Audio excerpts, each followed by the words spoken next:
I should have seen it coming the day Sandra moved in with her matching throw pillows and that particular way she looked at my furniture like it was already hers. But when your son is struggling financially and needs a place to stay with his new wife, you open your doors. You tell yourself it's temporary. You convince yourself that blood means something.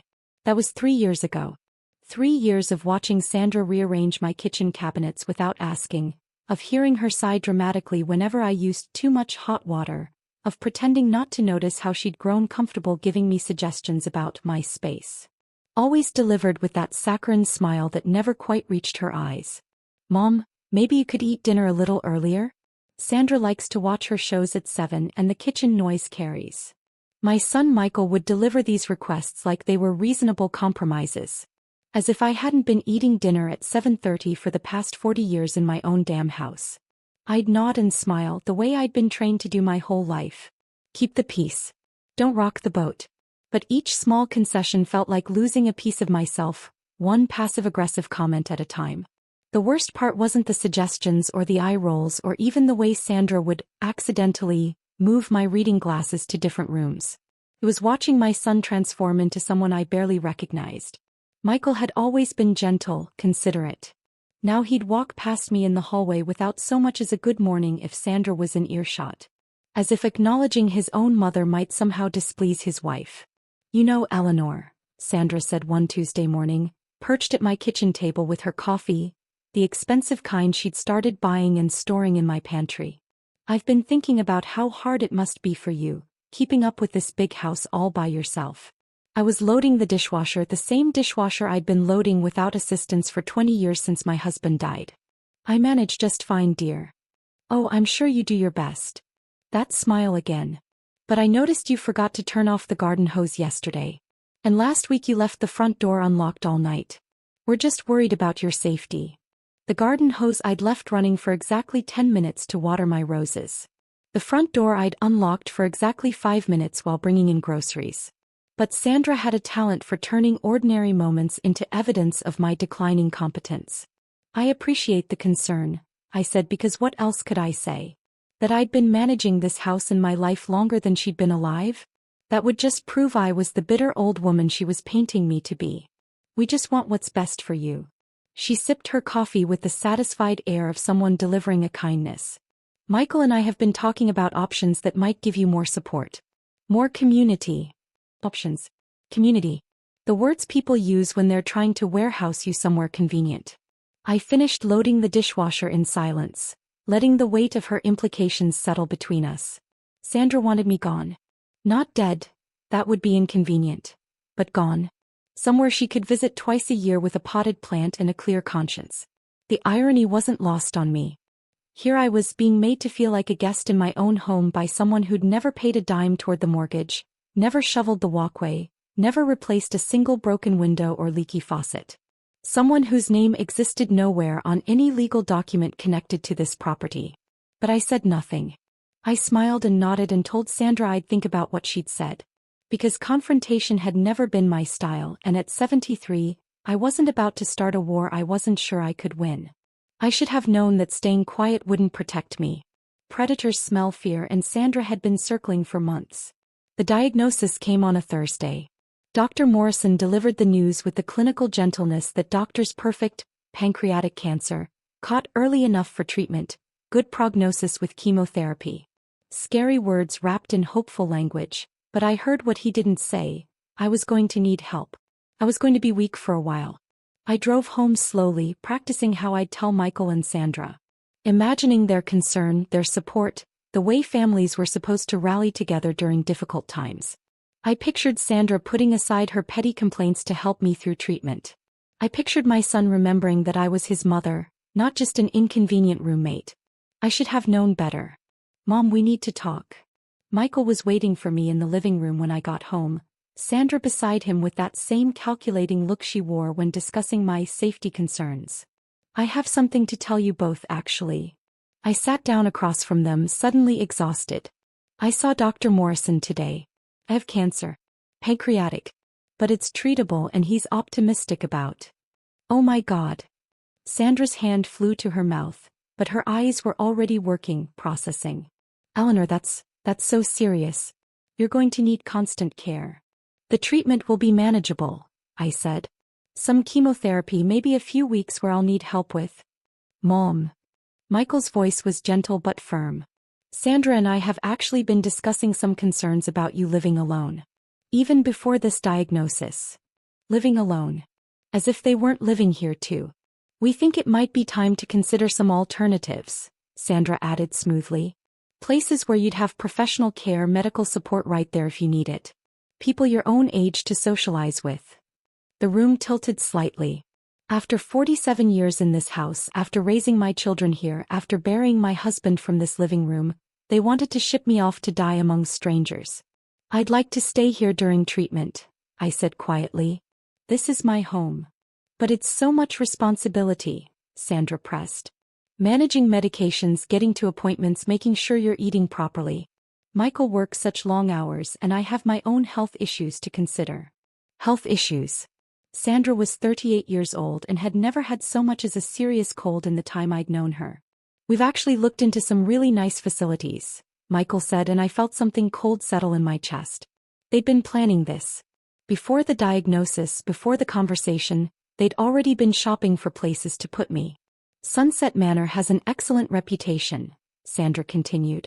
They specialize in cancer care and they have activities and your insurance would cover most of it. You'd probably be happier there with people going through similar experiences. Happier. Away from my garden, my books, my memories. Away from the kitchen where I'd taught my children to cook, the living room where we'd opened Christmas presents, the bedroom where I'd held my husband's hand as he died. I need some time to think, I said. Of course, Sandra said quickly. But we shouldn't wait too long. These places fill up fast and you'll want to get settled before treatment starts making you too tired to adjust. They left me alone then, disappearing upstairs to their room. The room that used to be Michael's childhood bedroom, where I'd read him stories and checked for monsters under the bed. Now it housed the woman who saw me as the monster to be dealt with. I sat in my living room until dark, listening to their muffled conversation through the ceiling.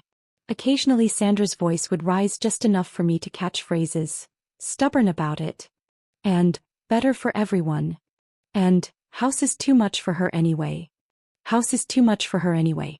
As if it were established fact that I couldn't manage my own life. As if the woman who'd raised 4 children, buried parents and a husband, survived cancer scares and financial struggles and 47 years of homeownership was suddenly too incompetent to turn off a garden hose. But it was the next morning that broke something inside me permanently. I'd gotten up early, unable to sleep, and was making coffee when I heard them talking in the kitchen above. Their voices carrying down through the old heating vents that had always been too efficient for privacy. Opportunity we've been waiting for, Sandra was saying. I mean, it's horrible that she's sick, but honestly, Michael, this makes everything so much easier. I just feel guilty, Michael's voice weaker than his wife's. She's been good to us, letting us live here rent-free. She's been good to us? Michael, we've been good to her. Keeping her company, helping around the house, making sure she doesn't hurt herself. And what do we get for it? Criticism about how I load the dishwasher and lectures about her precious roses. I pressed myself against the heating vent, my heart hammering. Once she's settled somewhere with proper care, we can finally make this place our own, Sandra continued. I've been dying to renovate that kitchen and the master bedroom needs completely new carpet. We could actually start a family here without worrying about disturbing her with a crying baby. Start a family. In my house. In the house they were planning to inherit by default once they'd successfully removed me from it. What if she doesn't want to go? Michael asked. Sandra's laugh was sharp. She's 73 years old with cancer, honey. What choice does she have? Besides, we're not kicking her out. We're helping her transition to appropriate care. If anything, we're being saints about the whole thing. Saints. For plotting to exile me from my own home. And honestly, Sandra's voice dropped, becoming conspiratorial. The longer we wait, the harder it'll be. Once she starts treatment and gets sicker, she'll be even more dependent and clingy. Better to make the move now while she can still adjust. Plea. The woman who'd given them a home was clingy for wanting to stay in it. I backed away from the heating vent and walked outside to my garden, Sandra's words echoing in my head.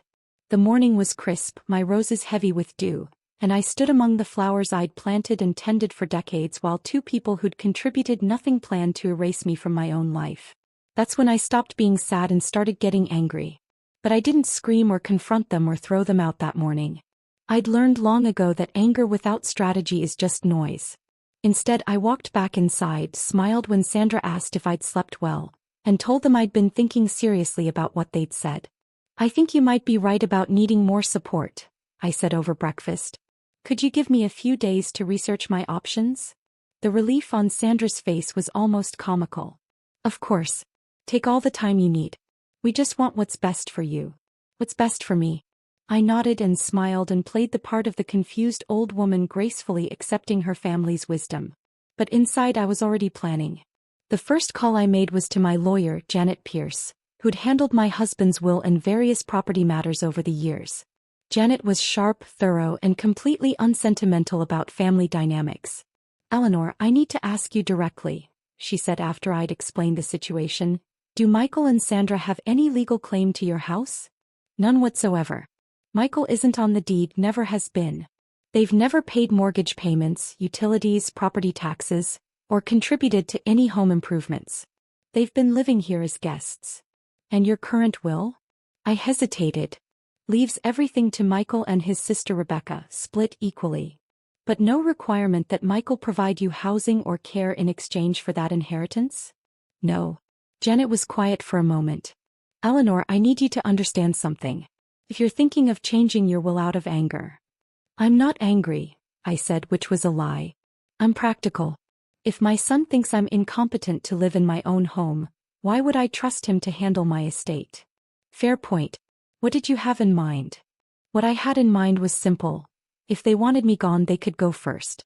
The second call was to Rebecca, my daughter, who lived 2 states away with her own family.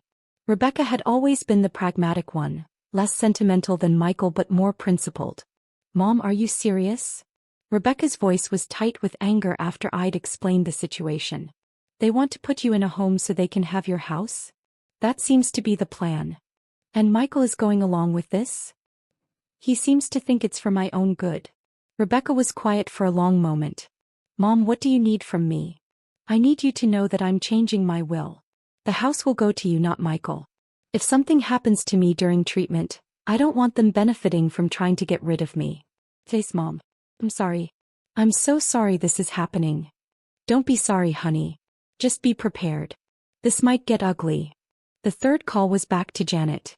"I want to explore my options for removing them from the property if necessary." "Well, they're not tenants in any legal sense, so they have no tenant rights. You could give them notice to vacate and pursue eviction if they refuse." "But Eleanor, are you sure you want to go nuclear?" "Nuclear? As if protecting myself in my own home was an act of war." "Janet, let me ask you something. If strangers had moved into my house, lived there for free for 3 years, and were now trying to have me committed so they could keep it, what would you advise?" "I'd advise calling the police." "Right. The only difference is that one of these strangers is my son." "Point taken. I'll draw up the paperwork." I spent the next week playing the role they expected. I toured Sunset Manor with Sandra, nodding politely while she pointed out the craft room and the medication management services.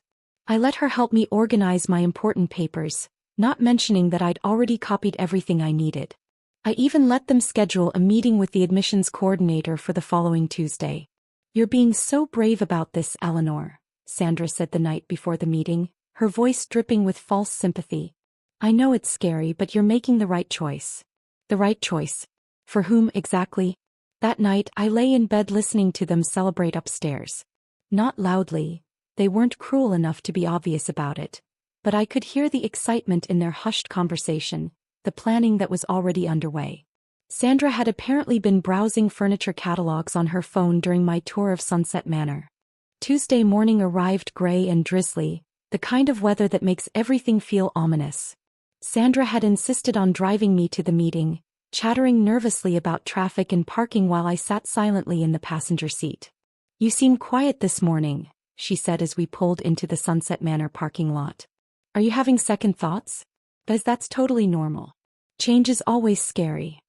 "I'm not having second thoughts," I said. Which was true. I was having 15th and 16th thoughts, all of them focused on the envelope in my purse. The admissions coordinator, a pleasant woman named Carol, walked us through the process with practiced efficiency. Monthly costs, insurance coverage, what I could bring with me, what I couldn't. Sandra asked most of the questions while I sat quietly, occasionally nodding. Now, Mrs. Patterson, Carol said finally, I'll need you to sign a few forms to get the process started. Nothing binding yet, just paperwork to hold your spot and authorize us to verify your insurance. Of course, I said, reaching into my purse. But instead of a pen, I pulled out the envelope Janet had prepared for me. Before I sign anything, I need to share something with my family. Sandra's smile flickered slightly. Mom, what's that? It's a copy of my deed, I said calmly. And some other legal documents I thought you might find interesting. I handed the papers to Michael, who'd been mostly silent throughout the meeting. His face went pale as he read. What is it, honey? Sandra reached for the papers, and I watched her expression change as she scanned the documents. Confusion first, then understanding, then something that looked almost like panic. I don't understand, she said slowly. Why are you showing us this? Because you seem to be under the impression that I need your permission to live in my own house, I said, my voice still pleasant and conversational. I wanted to clear up any confusion. Carol looked between us uncertainly. Is there a problem with the admission process? There's no admission process, I said. I've decided not to move to Sunset Manor after all. Mom. Michael's voice was strained. We talked about this. Dr. Morrison said you need support during treatment. Dr. Morrison said I need support. He didn't say I need to be exiled from my own home to get it. Sandra's face was flushed now, her carefully maintained composure cracking. Eleanor, you're being unreasonable. We're trying to help you. Are you? I turned to face her fully. Because from where I sit, it looks like you're trying to help yourselves to my house. That's not fair, Michael protested, but his voice lacked conviction. What's not fair, I said, is living in someone's home for 3 years and then trying to have them removed from it. What's not fair is planning to renovate my kitchen and start your family in my house while I'm warehoused somewhere convenient. Sandra went very still. What are you talking about? I'm talking about your conversation yesterday morning. About how my illness is an opportunity you've been waiting for. About how much easier everything will be once I'm gone. The silence in Carol's office was deafening. Sandra's mouth opened and closed soundlessly while Michael stared at the floor.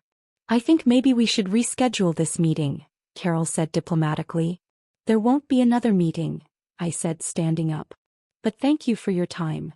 I walked out of that office with my head high, leaving them to follow or not as they chose. In the parking lot, Sandra finally found her voice. Eleanor, you're being ridiculous. You can't live alone with cancer. You're right, I said. I can't live alone with cancer. But I also can't live with people who see my illness as their opportunity. That's not what I meant. Sandra's voice was rising now, her mask slipping completely. You're twisting my words. Am I? Then let me be perfectly clear with mine. I turned to face both of them. You have 30 days to find other living arrangements. Michael's face went white. Mom, you can't be serious. I'm completely serious. You're both adults. You can figure out your own housing situation. This is insane. Sandra exploded. You can't just kick us out. We live there. You live there because I allow you to live there. And I no longer allow it. But where will we go? We don't have money for deposits and first month's rent. I looked at Sandra for a long moment, this woman who'd spent months making me feel unwelcome in my own home, who'd planned my exile with such casual cruelty. I guess you'll have to figure that out, I said. The same way I would have had to figure out how to afford Sunset Manor on my fixed income. The ride home was silent except for Sandra's occasional sniffles and Michael's heavy sighs. I stared out the window, watching the familiar streets roll by, and felt something I hadn't experienced in months. Peace. They tried, of course. Over the next few days, they alternated between fury and manipulation, between accusations and tearful apologies. Sandra claimed I'd misunderstood her conversation, that she'd only been worried about my well-being. Michael played the disappointed son, reminding me of everything he'd sacrificed to help me over the years. But their arguments fell flat because I'd finally realized something important. I didn't owe them anything. Not gratitude for tolerating my presence in my own home, Not apologies for inconveniencing them with my existence, and certainly not my house's payment for their minimal and grudging care. Mom, please, Michael tried one last time the night before their deadline. Can't we work something out? Sandra's already apologized. We could all just start over. I looked at my son, this man I'd raised to be kind and honest, who'd been willing to betray me for his wife's comfort. Maybe there was still hope for him somewhere down the line. But not while he was married to a woman who saw my cancer as her real estate opportunity. You can start over, I said. Somewhere else. They left on a Tuesday, loading their belongings into a borrowed truck while I worked in my garden. Sandra tried one final guilt trip as they pulled away, shouting through the passenger window that she hoped I'd be happy living alone. I will be, I called back and meant it. The house felt different that first night. Larger somehow, like it was stretching and settling back into its original shape. I made dinner at 7:30 for the first time in months, ate it while watching my favorite show, and went to bed without worrying about disturbing anyone. The next morning, I called Dr. Morrison's office to schedule my first chemotherapy session. I called Rebecca to update her on the situation. I called Janet to thank her for the legal advice. And then I called a home health aid service because Sandra had been right about one thing. I would need help during treatment. But I would get that help on my own terms, in my own home, surrounded by my own things and my own memories. 3 weeks into treatment, I was sitting in my garden when my neighbor Mrs. Chin stopped by with soup. "How are you feeling, Eleanor?" she asked, settling into the chair beside me. "Tired," I admitted. "But better than I expected. And your son? Is he helping with your care?" I looked at her for a moment, this woman who'd been my neighbor for 15 years. Who'd seen the whole drama unfold from her kitchen window. "My son is learning to take care of himself," I said finally. "It's long overdue." Mrs. Chin nodded knowingly. Sometimes the kindest thing we can do for our children is stop enabling their selfishness. Maybe she was right. Maybe forcing Michael to face the consequences of his choices would ultimately help him become the man I'd tried to raise him to be. Or maybe some people never learned, never changed, never grew beyond their capacity for casual cruelty. Either way, it wasn't my problem anymore. I finished my treatment 6 months later, my prognosis excellent and my house still my own. Rebecca visits more often now, bringing her kids to play in the same yard where she and Michael had grown up. She's never asked about the will, never pressured me to reconcile with her brother. Michael sends cards sometimes. Birthday cards, holiday cards, cards that say he's sorry and he misses me and he hopes we can talk soon. I read them and put them in a drawer and continue living my life.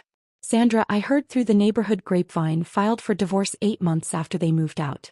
Apparently, the stress of actually having to pay rent and manage their own household exposed some fundamental incompatibilities in their marriage. I can't say I'm surprised. People who bond over shared cruelty rarely have much else holding them together. I may be 74 now and I may be a cancer survivor, and I may be living alone in a house that some people think is too much for me to handle. But every morning I wake up in my own bed, in my own room, surrounded by my own choices and my own peace. And I've learned something valuable in my old age. Sometimes the people who claim to love you are really just afraid of the inconvenience of actually having to prove it. Sometimes the kindest thing you can do, for them and for yourself, is to stop making it so easy for them to take you for granted. I may be sick, but at least now I can rest, without traitors breathing my air.